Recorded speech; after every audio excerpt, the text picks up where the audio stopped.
तो स्वागत है आपका अपने चैनल मेंटोर कार्तिक में। जैसा कि हमारा सेमेस्टर 4 का सीरीज चल रहा था और हम लगातार सेमेस्टर 4 में वीडियो अपलोड करते जा रहे हैं। जैसा कि हमारा आज का क्या टॉपिक है, जैसा कि आपने थंबनेल देख ही लिए ही होंगे कि जैसे कि हमारा थंबनेल में आज का हमारा टॉपिक है सेमेस्टर 4 हिस्ट्री ऑनर्स के लिए और हाँ कोर 10 के लिए। हमारा आज का क्या है, कोर 10 का है, ठीक है, हिस्ट्री ऑनर्स। इसमें हम 15 से 18 इम्पोर्टेंट क्वेश्चन बताने वाले हैं। हिस्ट्री ऑनर्स क्या है, हिस्ट्री ऑनर्स वाले बच्चे के लिए, ठीक है। थंबनेल में जैसे कि आपने देख लिया है, तो हिस्ट्री ऑनर्स कोर 10 का 15 MVVI क्वेश्चन कोर 10 से संबंधित है, ठीक है। तो वीडियो का अंत तक देखना, बहुत ही इंपॉर्टेंट है ये वीडियो आपके लिए यदि आप हिस्ट्री ऑनर्स वाले हैं तो, ठीक है। तो चलिए हम क्वेश्चन को बताने वाले हैं। देखिए पहला क्वेश्चन क्या है, तो पहला क्वेश्चन है कौटिल्य के सप्तांग सिद्धांत की विवेचना कीजिए। बहुत ही MVVI क्वेश्चन है ये वाला क्वेश्चन, बहुत ही MVVI है। अब ये क्वेश्चन आना तय है, ये क्वेश्चन आना तय है। कौटिल्य के सप्तांग सिद्धांत की विवेचना कीजिए, ये नहीं आया तो सप्तांग सिद्धांत आना जरूरी है। सप्तांग सिद्धांत क्या है, टिप्पणी करे सप्तांग सिद्धांत पर, विवेचना करे, व्याख्या करे, ठीक है, या फिर आलोचनात्मक समीक्षा कीजिए। यही है ना, यही क्वेश्चन है। कौटिल्य के सप्तांग सिद्धांत के आलोचनात्मक समीक्षण। आलोचनात्मक समीक्षण में अर्थ समझें, इसका मतलब होता है, इसका मतलब जो होता है, इसका गुण के बारे में और इसका दोष के बारे में, दोनों के बारे में लिखना है इसमें, ठीक है। इसमें क्या लिखना है, इसमें आपको गुण भी लिखना है, ठीक है, इसमें आपको गुण भी लिखना है और इसमें आपको दोष भी लिखना है, ठीक है, दोष भी लिखना है। पहला क्वेश्चन हो गया, दूसरा हो गया, तीसरा में देखिए, तीसरा में आपको क्या पढ़ना है कि राज्याभिषेक तथा इसके महत्व को पूरी तरह से समझाइए। इसने राजा की स्वेच्छाचारिता कहाँ तक शासित किया, ठीक है। तीसरा क्वेश्चन हमारा है राज्याभिषेक से संबंधित है, राज्याभिषेक तथा इसके महत्व को पूरी तरह से समझाइए, ठीक है। चौथा में आते हैं, चौथा क्वेश्चन में यानी आगे नेक्स्ट क्वेश्चन है हमारा, ठीक है। नेक्स्ट क्वेश्चन है राजतंत्र के संबंध में प्राचीन भारतीय विचारकों के मत की व्याख्या करें और राजा की तानाशाही पर लगाए गए प्रतिबंधों को उल्लेख कीजिए, ठीक है। यानी कि चौथा क्वेश्चन है राजतंत्र के बारे में और तीसरा क्या था, तो राज्याभिषेक के बारे में, ठीक है। तो राज्याभिषेक कितने प्रकार के होते हैं, उसके क्या क्या विधान हैं, ठीक है, और राजतंत्र के संबंध में प्राचीन विचारकों को व्याख्या करना है इसमें, ठीक है। तो नेक्स्ट क्वेश्चन में आते हैं। नेक्स्ट क्वेश्चन है गणराज्य वाला है, ठीक है। तो गणराज्य की परिभाषा दीजिए, ठीक है। गणराज्य क्या होता है, प्राचीन भारत के गणराज्यों के विषय में जानकारी प्राप्त करने के लिए कौन कौन से विभिन्न साधन उपलब्ध हैं। यानी कि हमारा नेक्स्ट क्या है, तो गणराज्य टॉपिक पकड़िए, गणराज्य। यदि हम यदि आप सिलेबस नहीं देखेंगे तो सिलेबस का वीडियो जाके देख सकते हैं, ठीक है।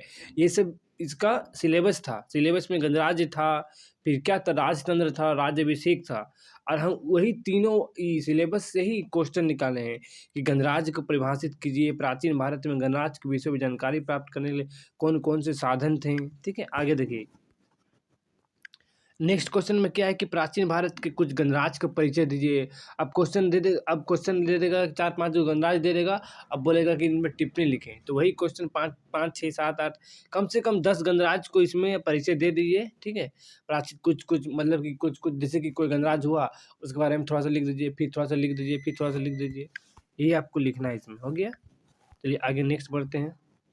नेक्स्ट देखिए क्वेश्चन क्या है कि प्राचीन भारत में गणराज्यों के उत्थान, मतलब कि गणराज्य का उत्पन्न कैसे हुआ, ठीक है, इसका वृद्धि कैसे हुआ, या फिर उसका पतन का उल्लेख कीजिए। उसका मतलब कि वो पतन कैसे हुआ, ठीक है, उसका अंत कैसे हुआ, उसका आरंभ कैसे हुआ, क्या कारण था, उसका पतन कैसे हुआ, क्या कारण था, उनकी विशेषता पर प्रकाश डालिए। 3 क्वेश्चन है देखिए यहाँ पे 3 क्वेश्चन है। गणराज्य का उत्थान कैसे हुआ वो लिखना भी है, और गणराज्य का जितने गणराज्य थे पतन का क्या कारण था वो भी लिखना है, और गणराज्य का क्या क्या विशेषता था वो लिखना है इसमें, ठीक है। 3 क्वेश्चन इसमें हो गया। अब देखिए आगे चलिए, आगे क्या है कि वैदिक युग की समिति, जो वैदिक युग में जो समिति था, जो सभा था, सभा के विषय में आप क्या जानते हैं, यानी कि इन दोनों के बारे में क्या जानते हैं, समिति सभा के विषय में क्या जानते हैं, ये किस किस प्रकार राजा के ऊपर नियंत्रण कर सकती थी, विवेचना कीजिए, ठीक है। देखिए आगे क्वेश्चन क्या है कि मंत्री परिषद के निर्माण के विषय में आप क्या जानते हैं, इनकी शक्तियाँ क्या है। कहने का अर्थ है कि प्राचीन भारत में मंत्री परिषद का निर्माण कैसे होता था और उनकी क्या क्या शक्ति थी, क्या क्या शक्तियाँ था, इसको आपके बारे में लिखना है इसमें। हो गया। नेक्स्ट वीडियो में आते हैं, यानी कि नेक्स्ट नंबर में आते हैं। देखिए नेक्स्ट में क्या है कि प्राचीन भारत में न्याय पद्धति की वर्णन करें, कि प्राचीन भारत में जो न्याय होता था वो कैसे होता था। जैसे कि अभी क्या होता था कि अभी सर्वोच्च न्यायालय है, सर्वोच्च न्यायालय के बाद हाई कोर्ट, हाई कोर्ट के बाद जिला कोर्ट, जिला कोर्ट के बाद ठीक है 3 कोर्ट है, जिला कोर्ट, हाई कोर्ट और एगो यहाँ पे है, ठीक है सुप्रीम कोर्ट हुआ। और क्या है कि प्रखंड में अपना अपना है, थाना है, ठीक है, तो वहाँ पे न्याय मिलता है, ठीक है। हो गया। तो इसी प्रकार की प्राचीन भारत में न्याय कैसे मिलता था वो भी इसमें बताना है आपको। हो गया। आगे देखिए क्या है, आगे है क्या आप इस बात से सहमत हैं कि प्राचीन भारत में ग्राम पर ही देश की समृद्धि, ठीक है, समृद्धि, संस्कृति और संस्थात्मक व्यवस्था आधारित थी। देखिए बहुत ही इंपॉर्टेंट क्वेश्चन है, समझना होगा इसको। क्या आप इस बात से सहमत हैं कि प्राचीन भारत में जो ग्राम पर ही देश की समृद्धि, जो ग्राम होता था, जो गांव होता था, वो समृद्धि, संस्कृति और संस्थात्मक व्यवस्था थी। पहले क्या होता था कि प्राचीन भारत में ग्राम ही देश था। कहीं न कहीं यही समझना होगा कि ग्राम ही बहुत बड़ा प्रदेश होता था, ठीक है। तो वही धीरे-धीरे ग्राम-ग्राम, जन से जनपद, जनपद से राज्य, राज्य से देश बना, ठीक है। तो वही बताना है इसमें कि वैदिक साहित्य, जातक कथाओं, मनुस्मृति, कौटिल्य के अर्थशास्त्र के आधार पर अपने विचारों को पुष्टि करे। कहने का तात्पर्य ये है कि जो वैदिक साहित्य है, जो जातक कथाएँ जो था प्राचीन भारत में, जो मनुस्मृति था, जो कौटिल्य था, जो कौटिल्य का अर्थशास्त्र, इन चारों के आधार पर 1, 2, 3 चारों के आधार पर आपको बताना है कि ग्राम ही देश की समृद्धि थी, ठीक है। बहुत ही इंपॉर्टेंट क्वेश्चन है ये वाला, कर लीजिएगा। आगे नेक्स्ट क्वेश्चन में आते हैं हम, ठीक है।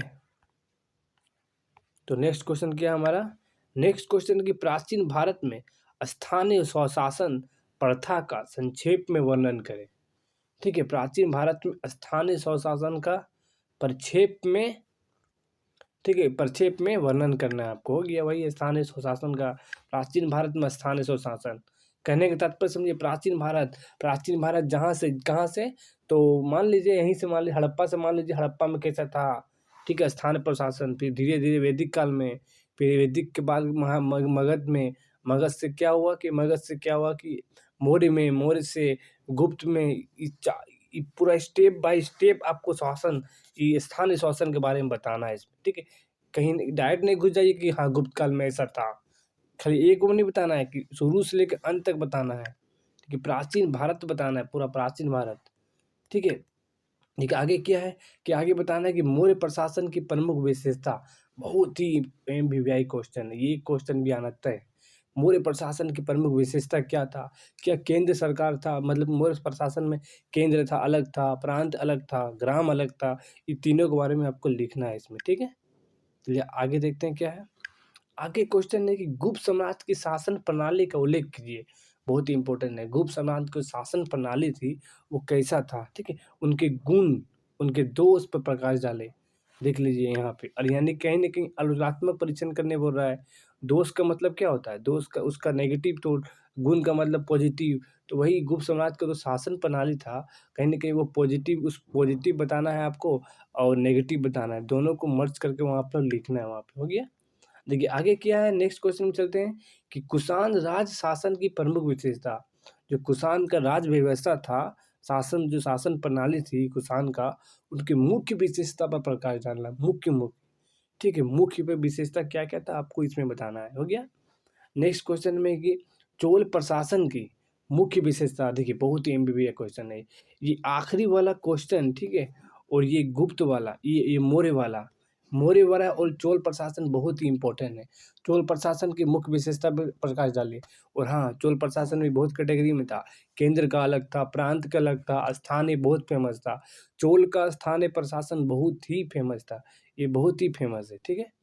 तो इस प्रकार हुआ हमारा कोटेन का क्वेश्चन, ठीक है। कोटेन का क्वेश्चन हो गया।